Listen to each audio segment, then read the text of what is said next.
In the previous episode, one casualty. A few weeks later, the property was sold to the right enterprise. Oh. Hello everybody, welcome back to another episode of The Letter. In the previous episode, it was just some more lore stuff with Ash, to be honest. It wasn't anything major. We are going to visit Zach though. Zach's the kind who prefers to laze around his apartment on a weekend, especially after having a busy week like the last one. The big guy's nowhere in sight though when I arrive in his unit. Figures, people don't seem to be where they should be when I need them. Let me double check. Okay, I think... I don't know where Zach is today, but yesterday, him and Hannah shared a dance, so... Looking around, I find no sign of where he might have gone to. He usually leaves a note on his fridge if he's out for the day, just in case someone drops by, because he never went home. As if there isn't one, he probably just went out for a quick walk. I hope. Maybe he ran out of eggs or something and went to buy some. He is out of eggs after all. What? It puts my running mind to rest for a while. About eggs? He always has to have some, be it for an omelette or something he's baking. Ash, should you be rummaging around? It's bad enough we went in here without asking for his permission. Chill, I'm just looking. Actually, I could also go for a fucking pie right now, but Zach's fridge is next to empty, save for a few leftovers. All I can do is sigh as I close it behind me. If you see me take anything, feel free to call the police. Isabella's quick to shoot me a sharp glare and another chocolate slips from me, despite the unease in my stomach. But the cheer only lasts a mere few seconds, mostly because she hasn't been in the mood for any sort of friendly banter. It's a silence it's telling and a quiet Isabella. It's usually the first recipe for an incoming shitstorm. Do you always do this whenever you visit another person's house? Because I have a lot of questions about your methods. Just with Zach. I'm still worried for our friend, of course, and despite what's bothering Isabella, she's anxious too. She's been standing by the door for a few good minutes now since we entered Zach's place. In fact, she doesn't seem to know what to do with herself. But much as I want to put her at ease, her nervous tics are starting to get to me. The manner in which she makes herself smaller, the way she fidgets with her hands, clasping them one moment and unfurling them in the next.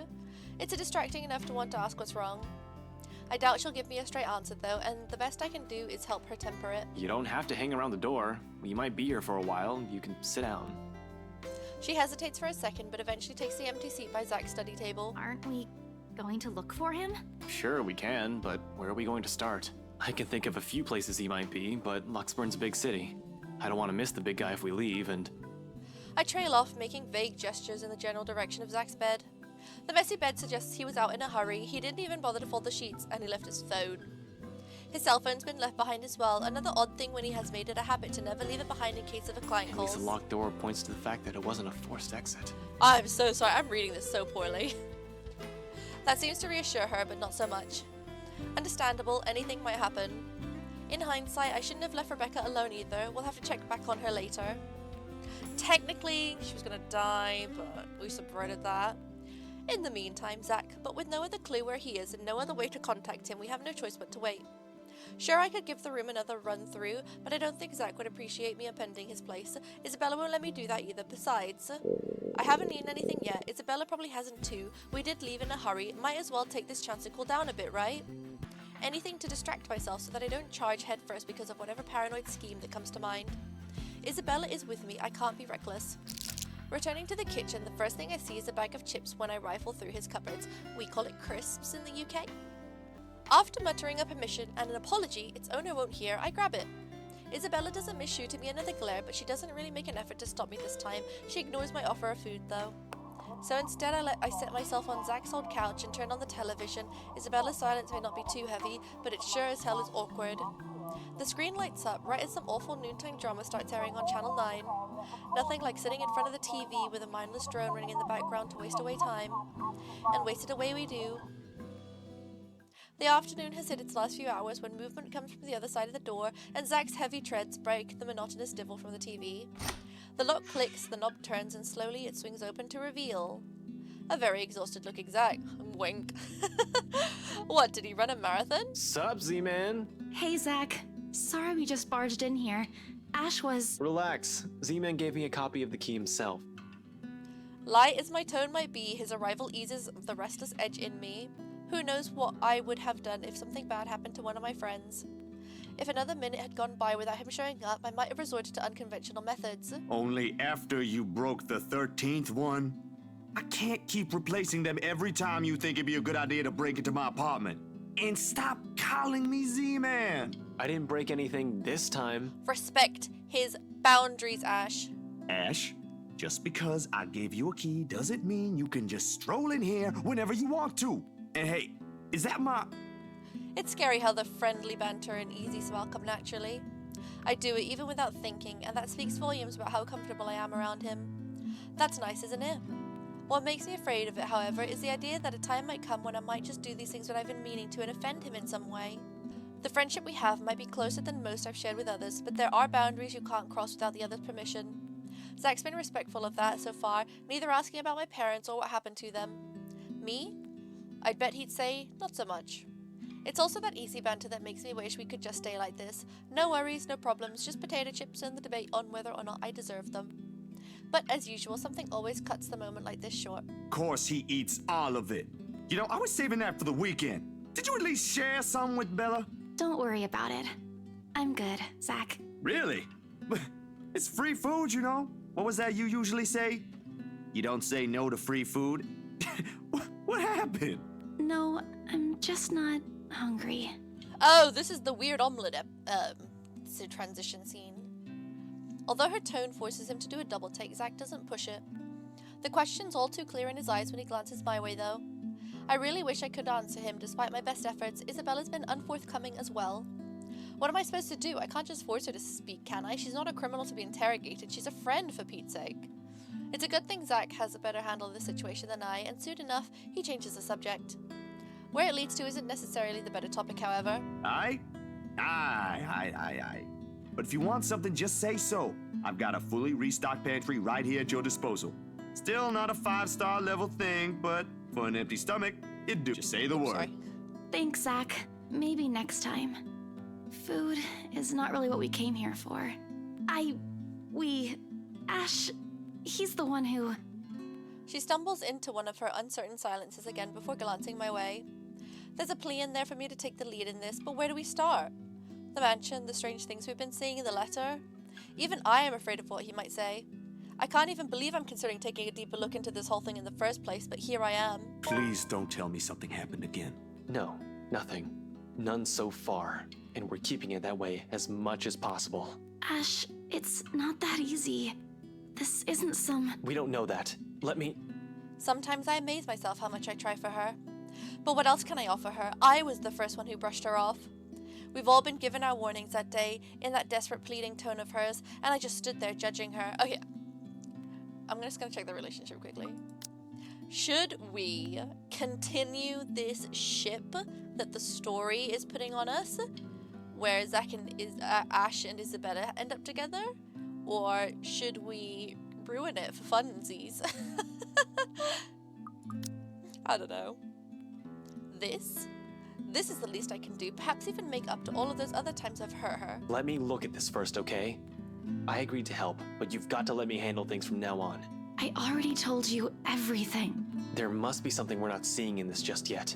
We'll sort this out, but no more silly ideas and running around on your own. You're making people worry more than necessary. Becca, especially. So everything's fine? Depends on who you're asking. How are things with you? Anything odd? Good, I guess. Admittedly, how things went down at the housewarming party last night threw me off a bit. I'm not asking about that. Remember the letter thing Isabella's been yapping on about? I'm asking about that kind of odd. As expected, Zach starts to look at me like I've grown a second head. Yeah, I would too if there was ever a universe where I was standing in front of myself. Because even as a child, I never believed in ghost stories. The lucky charms and mystical objects from my mother have often been stored away or given as paltry gifts to those who would appreciate them more. Well, the dreams, they're a lot worse than usual. There's a woman now, ever since we saw that letter. I don't know if it's the same one Isabella talked about. Maybe it is, maybe it ain't. I really don't want to go back to sleep sometimes. Last night was the worst. Anyway, why are you asking about this? Rose's death isn't just a coincidence, Zach. It may have something to do with... I may have... Wait. Stop right there for a sec, Bella. I thought you ain't buying this stuff, Ash. Just the other day, you said the exact same thing. Granted, I haven't eliminated every single possibility here yet, but what else is there to go off of from here? The worried look Zach shoots my way doesn't help one bit in helping me gather my thoughts either, when that's what I came here for. Somehow everyone's suddenly just so worried about me. It's not like I'm pulling this out my ass. I still don't, but even Rebecca, out of all people, claims there's something. Whatever this is, someone has got to look into it. Everything about this screams shady. And along with Isabella's warnings, what's occurring around Zach? What's happening around Luxmorn since Isabella found the letter? Have you two seen the news this morning? Zach's puzzled expression is enough answer. Of course he hasn't. Another night, another nightmare. The guy most likely went out as soon as he got out of bed to shake off the images. The memories have never really left him. Isabella, though... I haven't, actually. Mama called, and I was busy. That could easily mean anything. Did her kuya, her older brother, end up in jail again? She's had to bail him out numerous times in the past, though all that did was piss her off, not sap out every ounce of cheer in her. Or is it the other brother, the younger one who keeps insisting that he'll quit school so that she can come home? That was 2 years ago, so as far as I know, she already sorted that one out. It couldn't have been her father, right? With the mansion sale, she has earned enough to cover every bill for a while. It should. So what is it then? No problem. It should be in the afternoon news as well. Whatever is bugging her, I doubt it's something meant for casual discussion, else she would have mentioned it sooner. Tucking my curiosity for later, I take the remote and begin cycling through the channels. A distraction, not a good one, I admit, but it's definitely better than leaving her to brood. Eventually I find one doing a recap of the morning's reports. And there it is. The poor guy is unidentifiable with how badly his body's been burnt. Murder via arson? That's the logical explanation if I was the officer looking into it. Except they couldn't find the source of the fire. The fire didn't even spread. Found dead in the early hours of the morning today. The fire was contained within the room and no other tenants were harmed, according to Luxmorn police. They're going to consider spontaneous human combustion soon enough if they don't find anything else. But what's important for everyone to know is the state of the room. A similar writing was found in another victim's room from last week's incident. Both were employees of Briar Realty Corporation. LBN has reached out to the... Like what happened to Cooper. Hell, I wonder how many other deaths like this that I've missed while I've been looking into Wright. The LPD is already thinking it's a serial killer at this point. How long until they consult with the London Metropolitan? I'm not sure. The Anselm Butcher has always been an enigma even to the people within the city. Gone for a few years and the next one body after another is found. Merely handling the case has apparently driven the chief inspector insane years ago. He never did find out who committed those murders. Maybe now, this time. This is because of that thing, isn't it? I did this somehow. Her words all come out like a whisper, but each syllable lingers in the air, heavy with her guilt. In the thick tension of the room, they strike harsher than any of the things we've said. However, she's also had to understand, know, that she isn't the only one in this. No one has asked her to take this upon herself. Rebecca won't. Zach won't. I sure as hell won't. It ain't too late. We could still fix this. There's 3 of us here. 4 if you count Rebecca. No, she's staying away from this. I don't want to involve her in this any more than I already have. Both of you as well.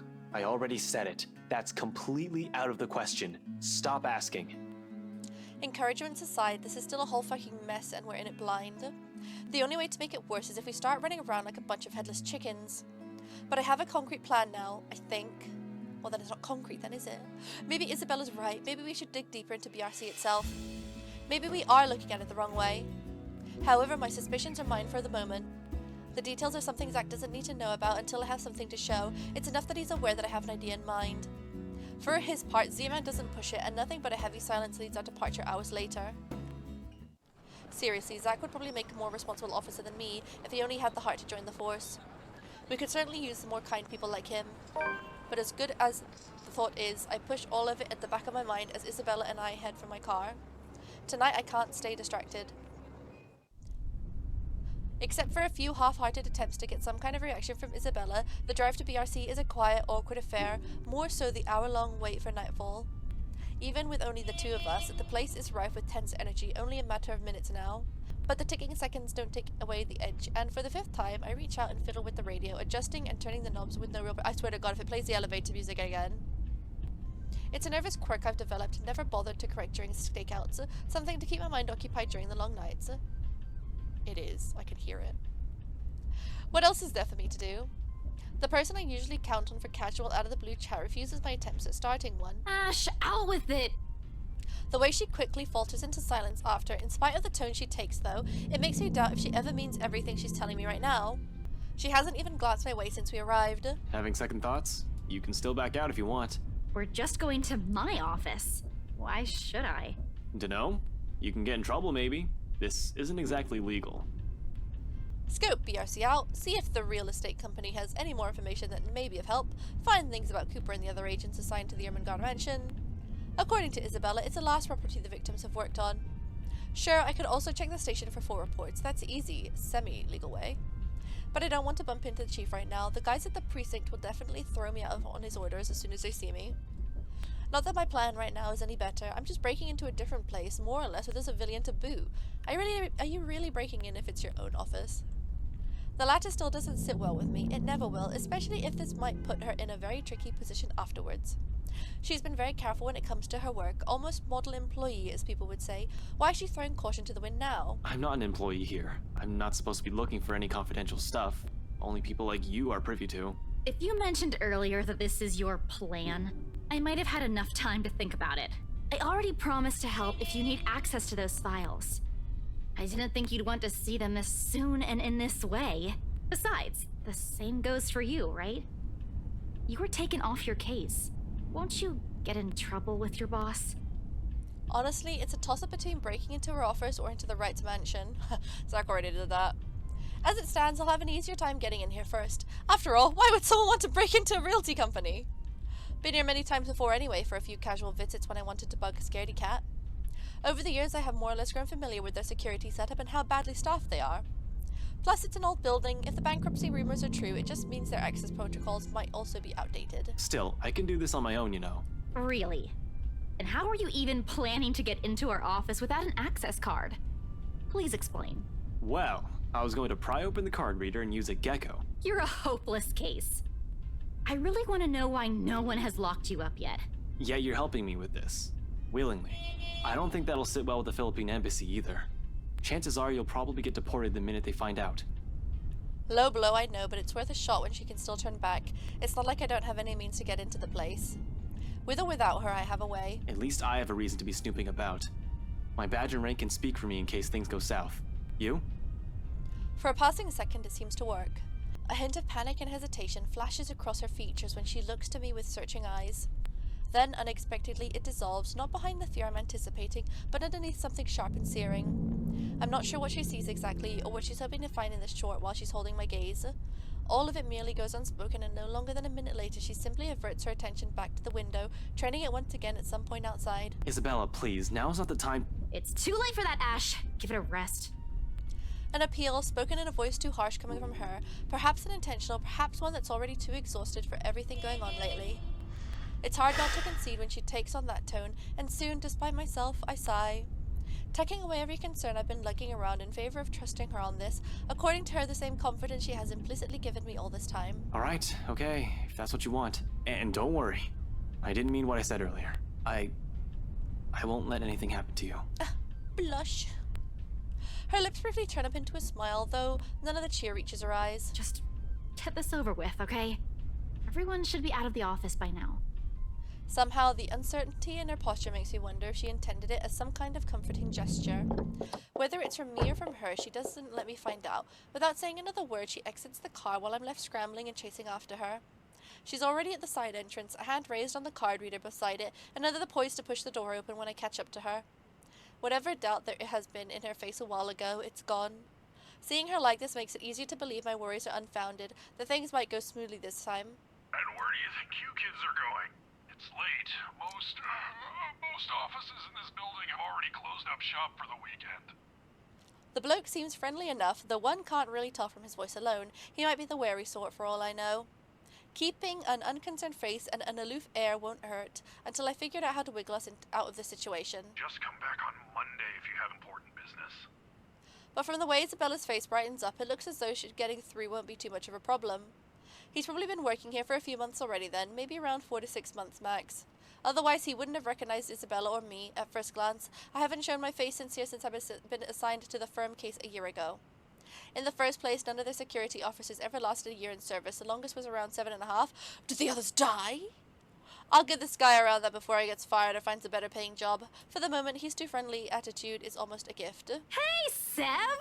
Oh, look who we have here. Been a few days since I last saw that ponytail in here, Santiago? Close enough! Wait, don't tell me yet. I'll get it right this time. Sanchez.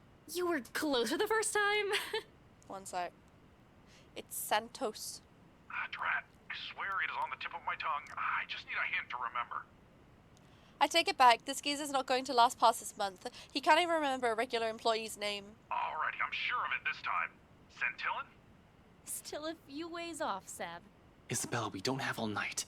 I know, just let me handle this. Sorry, Seb. Some other time. We're in a bit of a hurry. I just need to get a few things from my cubicle. Important work stuff, you know? Is it okay if we drop upstairs for a sec? Oh, absolutely. No, go right ahead. As long as you have your access card with you, we're good. Not sure if I'm allowed to let your boyfriend in, though. He's not my boyfriend. Who, me? My what? Your boyfriend. The guy with you, isn't he? It's a fair observation, if I do say so myself. Wink. Needless to say, the silence it descends is both uncomfortable and terribly awkward. Although the latter is probably coming from mostly me, because in the next second Isabella laughs. Laughs! Lighter than the ones I've heard from her lately. A comforting sound, really, after seeing her in such a dour mood since this morning. Even as all of it subsides into mere chuckles sooner than I'd like. It's comforting to see that I'm at least partially responsible for it, despite my poor heart being beaten to a sorry pulp. Oh. Oh, no! No. He's definitely not my boyfriend. She might as well have set it on fire and reduced it to dust while she's at it. Frankly, the number of no's in that sentence alone is a bit too much. Christ, one would have been enough to get this message across. Did she really have to put it that way? Okay, so Becca likes Ash, Ash likes Isabella, and Isabella doesn't like anybody in the group. That's impossible! Stop being funny, Seb. I can't remember if Isabella likes Ash. I'll go on ahead, okay? She quickly shuffles inside with nothing more than a small wave, leaving behind an even more awkward atmosphere for me to wade through. It would have been bearable if I didn't have to suffer through the stranger's amusement. Alas, woe is me. Not the boyfriend, but close to it, huh? Mind your own business. Kids these days. Good to see her up and about, though. Thought for sure she'd up and disappear like the others. Excuse me? You know, stuff in the news. You mean what happened with Rose Cooper? If I'm going to be stuck here with him for a while, I might as well try to gather as much intel as I can. He's talking through a intercom, so I'm assuming the ghost is going to possess the intercom in a second. He may just be a guard, someone with no real authority, but most of the time, people like him are the ones who know more than they let on. Yeah, but even before that, we've got a couple of good blokes we never saw again. Really? Those guys could have just resigned for all you know. Dunno, I only catch tidbits of stuff from over here. Though seriously, I heard the branch is getting flushed soon, but that's no excuse for anarchy. Figures why Boss Man's been in an awful temper these past months. They managed to strike a good deal with the mansion in Ansem, right? That didn't do the trick? Didn't seem like it. The bloke shouting like no tomorrow again. Wasn't very pleased when Gurley called and asked for another leave yesterday afternoon. Gurley? Isabella? It's not too surprising considering she's already been gone for 3 days. Now she's asking for another. Not that it's a bad thing. It's within her rights as an employee, but Isabella rarely uses her work leave. Yeah, poor lassie if you ask me. She found him a buyer for that mansion after all. The least he could do is be considerate to her after a family member's passing. Wait, what? The rumors, BRC, Rose Cooper, missing in action employees, all of it ceases to matter in that instant. Almost on instinct, my eyes zero in on the intercom speaker, as if staring daggers at it will show me the man behind the voice, so I can see the truth in his face myself. Oh, you don't know? No, what? Nothing. I shouldn't be the one you're asking, and, Oh my god, did her dad pass away? you know, things might get a bit boring here. No one really wants to hear what a poor old guard wants to say. Why don't you just go after her? As long as you're not looking to create trouble for me, it won't be a problem. You aren't here for that, right? He's lucky I'm not here to hurt anyone. If I were someone with ill intentions, he might not be smiling at the end of the day. Well, no, but... I'll go and unlock that side entrance for you then. Just don't forget to turn off the lights before you both leave, okay? Hey, wait a second. What do you mean by... He cuts off the connection before I can finish, and the rest of my question dies in my throat. Soon the latch clicks and the side door swings open. The Seb, a stout man wearing a uniform still loose for him, waves me over from the gap before he disappears behind his station again. Just my luck. Here I thought I'm going to have to count on whatever Isabella brings with her. Although no matter how much I want to feel happy, something else has already taken a firm seat in the forefront of my mind. Is that why she's been acting not like herself today? Since when? Of course, as I step into the building, I try to push all of those questions as far down as I can. I need to focus. Work is work. But if what I've heard is exactly what I think it is, it's a sign of things to come. Honestly, I don't feel too good about that. And that's where we're gonna end the episode, guys. Thank you so much for joining me. I will see you all on the next episode. I feel like there's gonna be a quick time event or a jump scare happening soon. Stay posted, guys. See you next time. Kisses. Bye.